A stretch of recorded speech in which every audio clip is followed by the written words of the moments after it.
carro importado está na lista de desejos de muitos brasileiros. Um sonho que tem se tornado possível para um número cada vez maior de pessoas. O Via Legal de hoje entra nesse universo para entender uma polêmica, a cobrança de um tributo que tem deixado o veículo bem mais caro. E a gente também fala de corrupção. Policial rodoviário pede propina a motorista em situação irregular e acaba perdendo o cargo. O Via Legal começa agora.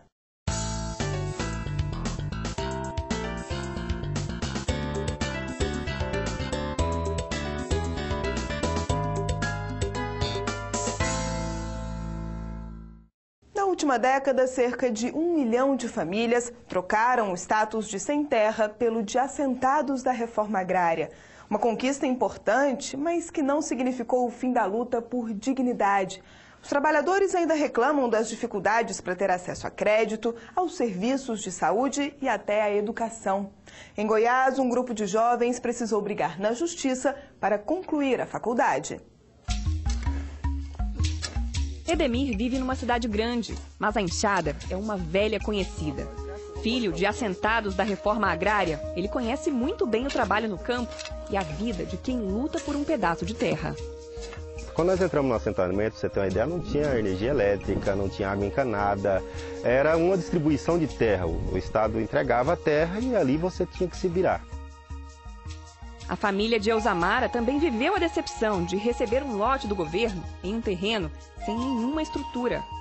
Não é só o fato de tornar-se assentamento, de ter uma casa e um pedaço de terra para trabalhar. A gente luta para que essas famílias possam permanecer no campo e tenham vida digna, com acesso à educação, à cultura, à saúde e principalmente à geração de renda. De uns anos para cá, algumas dessas reivindicações começaram a ser ouvidas. Criado pelo INCRA, o Programa Nacional de Educação na Reforma Agrária é considerado um avanço. O chamado Pronera oferece formação completa a quem vive nessas áreas. É possível fazer do ensino básico ao curso superior. Muita gente já tem diploma de pedagogia, medicina veterinária, administração e, mais recentemente, até de direito. Essas famílias, essas comunidades, para que possam alcançar em um segundo momento autonomia, possam se emancipar, elas precisam se instrumentalizar de vários tipos de conhecimento. Há pouco mais de 5 anos, Elzamara e Edemir não poderiam imaginar o rumo que a vida deles tomaria. Os dois fizeram parte da primeira turma do curso de Direito. Eles disputaram uma vaga com mais de 500 assentados de todo o país e ficaram entre os 60 aprovados. Nós encaramos o estudo do direito como se uma tarefa dada. Essa tarefa, qual que era essa tarefa? Ir lá, ter o conhecimento jurídico e trazer esse conhecimento jurídico para aqueles que não conseguiram ir. A Universidade Federal de Goiás, parceira do INCRA no projeto, cedeu os professores e as salas de aula. A faculdade era um sonho distante para esses alunos. E o universo jurídico, um terreno completamente desconhecido. Era quebrar um tabu, né? Porque você não conhecia nada, principalmente da área jurídica.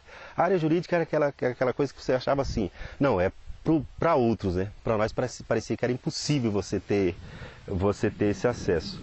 Foi possível, mas não fácil. Quando chegaram à metade do curso, os alunos foram surpreendidos com a notícia de que o Ministério Público Federal estava investigando supostas irregularidades na criação da turma. Na época, a denúncia não se confirmou e o caso foi arquivado. Mas não demorou muito tempo até que outro procurador reabrisse um inquérito. E dessa vez o curso foi questionado na Justiça Federal de Goiânia. A alegação foi que os recursos do Pronera estavam sendo aplicados indevidamente. Para o representante do Ministério Público, o direito não tem relação com a vida no campo. O curso de Direito, pela sua amplitude, nos pareceu, e nisso nós encampamos a tese do procurador em primeira instância, de que ele não está muito ligado a essa atividade básica de atuação do assentamento. Para o advogado dos assentados, essa é uma tese absurda e preconceituosa. O que diz expressamente o Ministério Público? De que o direito é uma relação, e as carreiras jurídicas que derivam do bacharelado, todas elas têm relação única com a cidade. Como se o direito não pudesse atingir o campo. Talvez tivesse ele razão no sentido de compreender, embora com conclusão diversa, de que o direito à água não chegou ao campo, que o direito à moradia não chegou ao campo, salvo em taipas e lonas, que o direito ao trabalho não chegou ao campo, já que os trabalhadores rurais são em sua maioria analfabetos e ainda são vítimas de trabalho escravo. O direito não chegou em campo em diversos momentos. Aí vem a conclusão diversa. Se não chegou ao campo, deveria ter bacharel em direito ali nascido para defender esses princípios fundamentais e não agravar a situação impedindo-os de atuar perante o judiciário. Para o procurador da Advocacia Geral da União, que defendeu a legalidade do curso, ter conhecimentos jurídicos pode ser fundamental para que essa comunidade conquiste independência.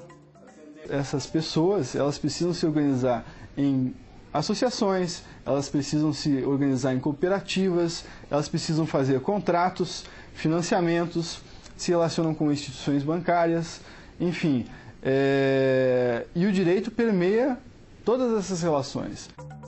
Na Justiça, o primeiro julgamento foi desfavorável aos alunos, mas um recurso permitiu a continuação do curso.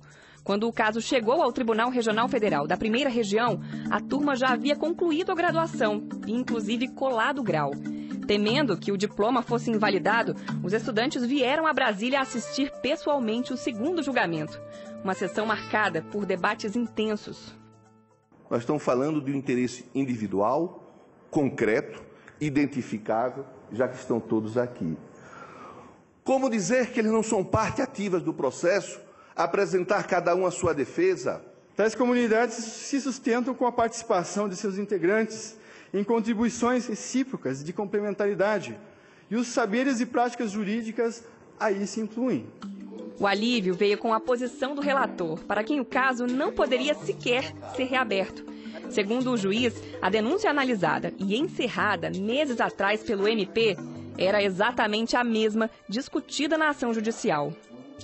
O Ministério Público não poderia oferecer uma nova ação sem a ocorrência de fatos novos. Se é certo que o procurador da República, o promotor de justiça, goza da prerrogativa da independência funcional, ele não pode, por outro lado, desvincular-se de um entendimento já firmado sobre o mérito da matéria no âmbito de sua própria instituição. O caso foi encerrado e os, enfim, bacharéis em direito comemoraram a decisão. Eles garantem que continuam firmes no propósito de levar dignidade aos assentamentos espalhados pelo país. Eu quero advogar para os trabalhadores do movimento sem terra, dos atingidos por barragem, dos pequenos agricultores, dos sem teto. Essa é a minha militância. Eu quero fazer da advocacia uma militância. E a gente tem que estar preparados para defender o nosso povo e estar inseridos nessa luta sem perder a nossa história e o nosso vínculo de luta por melhores condições de vida. Na colação de grau, um gesto emocionou quem acompanhava a cerimônia. Alguns trabalhadores que vivem em assentamentos foram convidados para participar do evento. Eles entregaram aos formandos uma rosa e um facão. Ao fundo, uma música que resume a história de vida desses novos profissionais. Essa nova oração é uma canção de vida pelo sangue da ferida no chão. A lei é clara. O servidor público que se aproveita do cargo para conseguir dinheiro ou alguma vantagem pessoal deve perder o emprego. Esta foi a punição imposta a 2.500 pessoas nos últimos 7 anos, isso só no governo federal. Juliano Domingues mostra que esse tipo de postura, infelizmente, ainda é um problema cultural. Estas imagens foram gravadas por um policial rodoviário federal no sertão de Pernambuco. O vídeo mostra uma tentativa de suborno. O motoqueiro oferece R$ 150 para se livrar de uma multa e da apreensão da moto. O senhor da cota? 150. Só devolve fazer. Cadê o dinheiro? Tá aqui. Eu tenho que pegar aqui na rua aqui. Observe que o infrator retira o dinheiro do bolso e entrega ao policial, que logo em seguida dá voz de prisão ao motoqueiro. Qual o senhor? Juraci, o senhor está preso. O senhor está preso por opção ativa, certo? O senhor está preso, certo? O senhor vai estar algemado, senta aí. Nesse caso, a tentativa de corrupção terminou mal. O policial cumpriu a lei e prendeu o infrator. Mas, infelizmente, nem sempre esse é o desfecho de situações parecidas que ainda se repetem em todo o país. Conheço e sei quem pagou, colega meu. Chegou no trânsito e foi, ao invés de levar uma canetada, chegou e deu dinheiro e eles aceitaram. O motivo foi porque ele estava sem o documento e, para ser liberado, o policial aceitou R$20 a liberar. Este homem, que prefere não se identificar, conta o que aconteceu quando foi parado em uma blitz. E quando eu estava puxando um documento do carro, da habilitação, ele simplesmente disse, olha, não precisa de documento não. Eu pedi algum documento? Aí eu disse, não senhor. Me dê aí R$5 para eu tomar uma sopa ali. Como eu tinha esse dinheiro, não quis me arriscar. Em outra ocasião, foi ele quem ofereceu propina para se livrar de uma multa. Cheguei perto dele e disse, e aí amigo, não tem um jeito da gente resolver isso aqui não? Aí ele disse, tem, espera um pouquinho. Aí ele foi no carro, quando voltou ele disse, olha, tem aquele meu colega e tem 2 ali no carro. Então são R$40. Seria R$10 para cada um? Seria R$10 para cada um, seria a partilha, né? Outro péssimo exemplo dessa prática foi registrado aqui no município de Igaraçu, região metropolitana do Recife. Um policial rodoviário federal abordou um caminhão nesta rodovia BR-101 e verificou irregularidades no veículo. 3 multas deveriam ter sido aplicadas, mas em vez de seguir o que manda a lei, o policial preferiu o caminho da corrupção. Propôs ao motorista que pagasse R$100 para que o veículo fosse liberado sem qualquer notificação. O que o policial não sabia era que ele já estava sendo investigado pela corregedoria da própria corporação. Existem aqueles policiais que têm um histórico já, que já eram observados há muito tempo. Então, alguns policiais estão respondendo processo ainda, não só na esfera administrativa, mas também penal. Nós afastamos, por exemplo, 30 policiais há 2 anos. E parte desses provavelmente será demitida.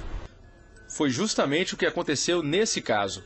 Além de responder a um processo administrativo na própria PRF, o agente teve que se explicar na Justiça Federal, onde foi condenado por concussão. Segundo o Código Penal, comete o crime de concussão quem se aproveita do cargo para exigir para si ou para outra pessoa vantagem indevida. No caso do agente, a Justiça determinou pena de reclusão em regime semiaberto, multa e a perda do cargo. O policial ainda pode recorrer da decisão. Mudar um hábito que muita gente ainda encara como algo comum na nossa sociedade não é tarefa fácil. É preciso tempo e muito trabalho. Mas a PRF garante, o combate à corrupção, seja ativa ou passiva, tem dado resultado. Nós tínhamos um número de prisões, não só de policiais, mas principalmente de indivíduos que tentavam corromper o policial. Esse número era elevado de autuações. Já dos anos 2000, essa cultura mudou completamente, não só, principalmente dentro da instituição, onde os casos hoje são considerados casos de exceção, como também na questão cultural ligada à população.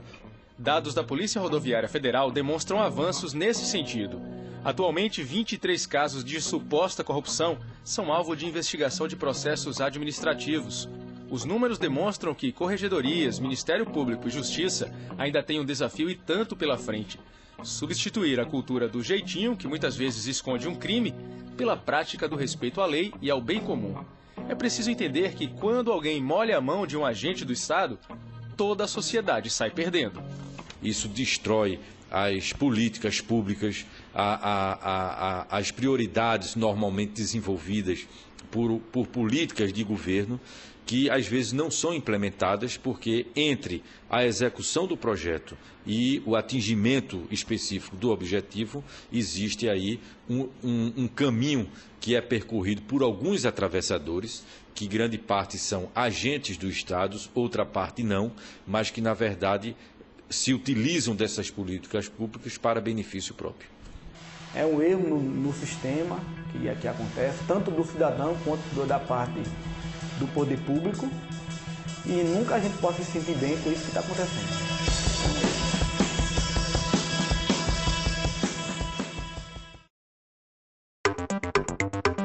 Se você quiser rever essas histórias, fique ligado nos nossos canais na internet. Anote aí.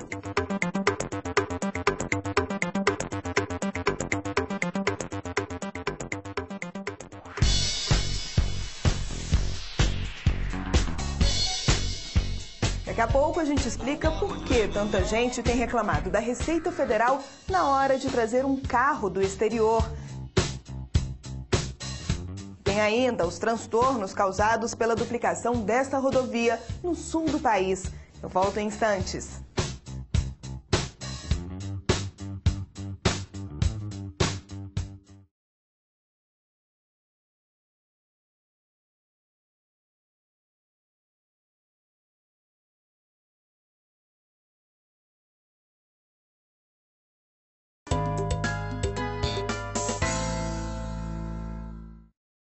O governo tinha pressa, mas não podia simplesmente ignorar a questão social. Para conseguir terminar a duplicação de uma das rodovias mais perigosas do sul do país, o DENIT inovou. Comprou imóveis para todas as famílias que passaram anos vivendo às margens da estrada.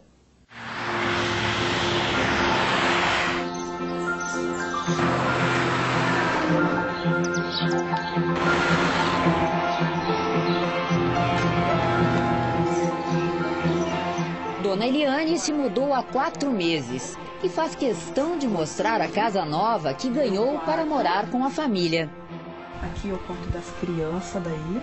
Eu não tinha guarda-roupa para eles, né? Porque a nossa casa lá era pequena, então mal tinha, no caso, as camas, né? Uma beleza, uma benção. Tá ótimo mesmo, né? Que a gente não imaginava tudo isso. Cristiane escolheu uma casa que fica a poucas quadras do centro da cidade. É tudo, né? Fica mais perto de serviço, mais perto de médico, mercado, fica tudo mais perto agora. Dona Marlene e seu José também comemoram a mudança. É um sonho que Deus me deu, que muitos anos eu queria ter uma casa material mais perto da cidade, que todo dia, todos os anos eu rezava, pedia para Deus me ajudar, que um dia eu queria ter esse sonho realizado. Mas nem sempre foi assim. Durante 10 anos, o casal e outras 16 famílias moraram em barracos, nesse trecho da BR-386, uma das mais movimentadas e perigosas do Rio Grande do Sul. Morei tantos anos na beira do asfalto, era frio, era chuvoso, era barulho de carro, era muito acidente, muita morte, Deus sabe. Era tudo assim, parecia que era um terror, sabe? Era um filme de terror que eu estava vivendo, né? Um pesadelo.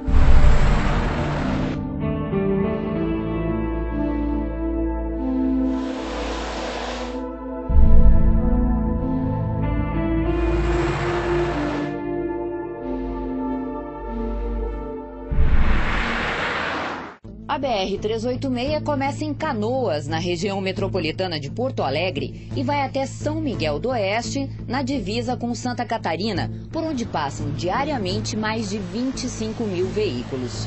O trecho entre Itabaí e Estrela registra o maior índice de acidentes. Segundo a Polícia Rodoviária Federal, só no ano passado foram 11 mortes. Uma realidade que deve mudar com a duplicação dos 34 quilômetros de estrada que ligam as duas cidades. O procurador do Departamento Nacional de Infraestrutura e Transportes explica que quase 80% das obras já foram concluídos. As máquinas só pararam porque era preciso remover as famílias que viviam às margens da estrada, em uma área que pertence à União. O contrato vencendo, correndo contra a União, prazos, a população reclamando a duplicação, aqueles 7 quilômetros ali faltando para terminar a rodovia. Como tinha pressa e a remoção das famílias pelo método tradicional poderia levar anos, o DENIT mudou de estratégia. Comprou casas novas para os moradores. O que se fez? O sistema tradicional iria se adquirir uma área de terras, construir novas casas. Ora, tem que fazer uma licitação, demandaria perda de tempo e dinheiro, claro. Aí se teve essa ideia inédita e que deu certo de se adquirir essas casas prontas. E pensamos e chegamos à conclusão que seria a forma mais fácil, rápida e lógica. A negociação com as famílias foi feita com a ajuda da Justiça Federal, que organizou uma série de audiências de conciliação. Esse juiz que coordenou o trabalho garante: a inovação resolveu uma questão social e ainda agilizou o andamento das obras.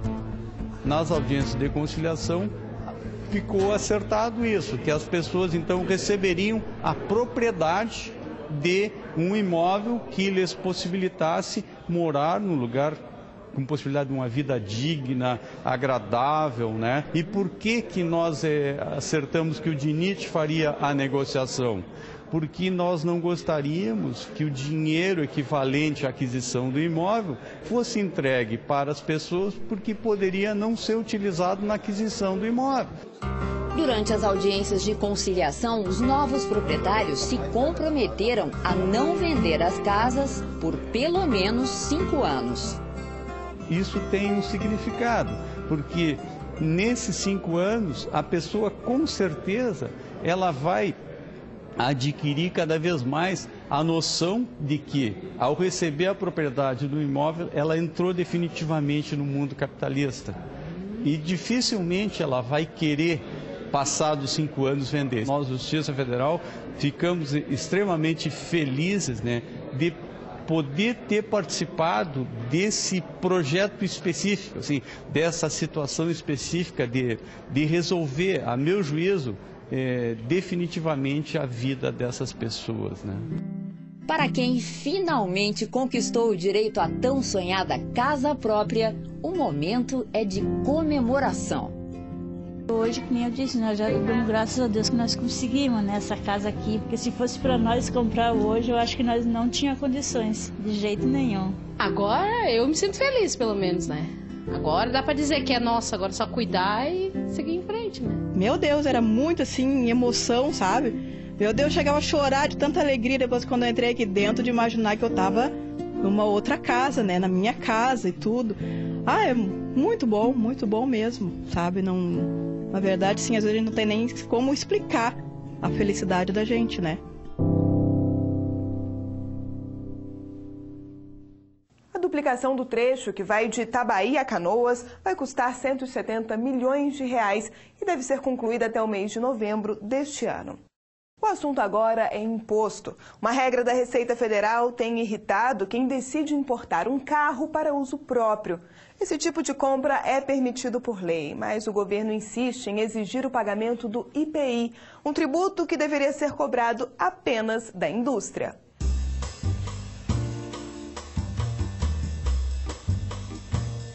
Desde pequeno sempre fui muito apaixonado por carro, né? O meu pai sempre gostou muito, sempre foi amante de carro, sempre teve muitos carros em casa. A paixão pelos carros antigos passou de pai para filho. Eduardo ganhou o primeiro presente aos 18 anos. De lá para cá, a coleção só aumentou. São modelos clássicos, esportivos, luxuosos e raros. Os meus carros são todos originais, eu não gosto de trocar nada deles, eu vou buscar peça original, tento sempre estar com ele original, mando buscar peças nos Estados Unidos quando tem a necessidade para substituir. Só neste galpão são mais de 20 modelos. Entre as raridades estão este Mustang Cobra 1965, o Mini Cooper da década de 70 e esse Camaro amarelo usado no filme Transformers. Tudo muito bem conservado. Uma das maiores paixões é ter carro conversível e carros com motor forte, os muscle cars americanos, né? A minha paixão hoje, a última, foi a aquisição dessa Mercedes, que eu adquiri e restaurei ela inteirinha. Mandei tirar todas as peças, restaurar e colocar tudo de novo no carro.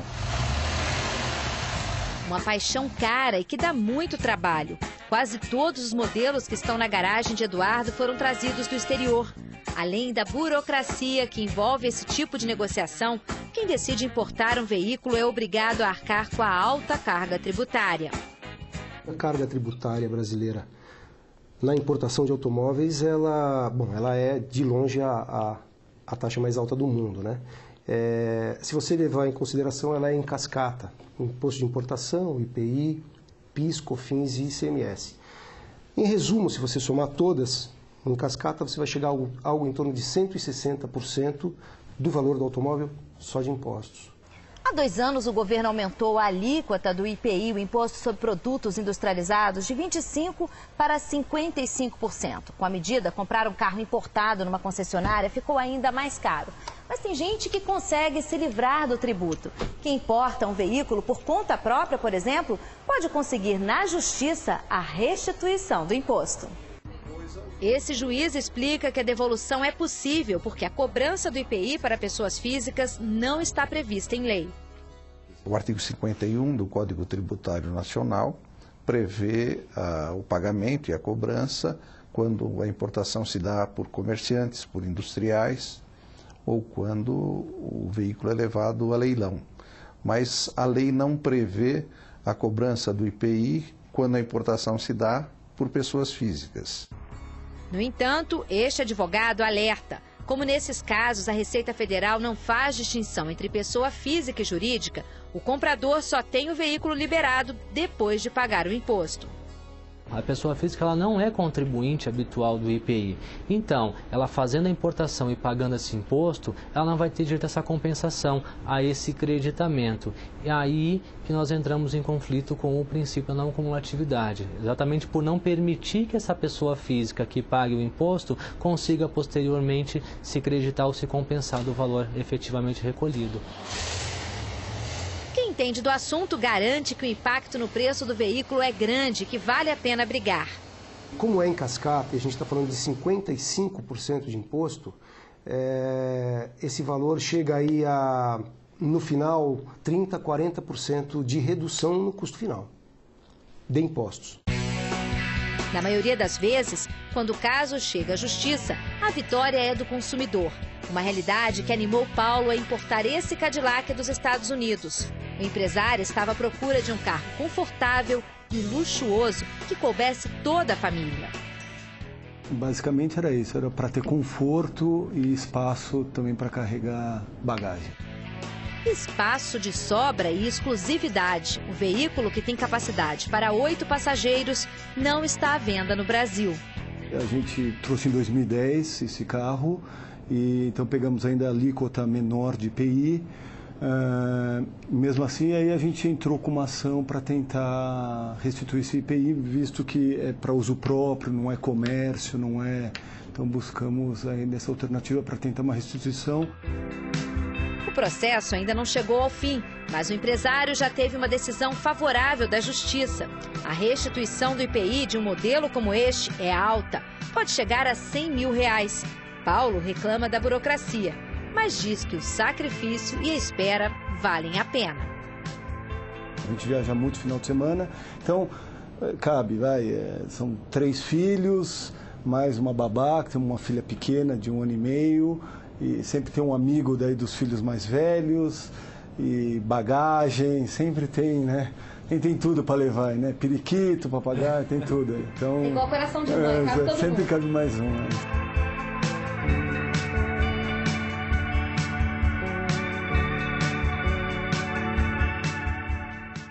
Nosso programa termina aqui. Na semana que vem a gente volta com outras histórias que só foram resolvidas com a intervenção da Justiça Federal. Até lá!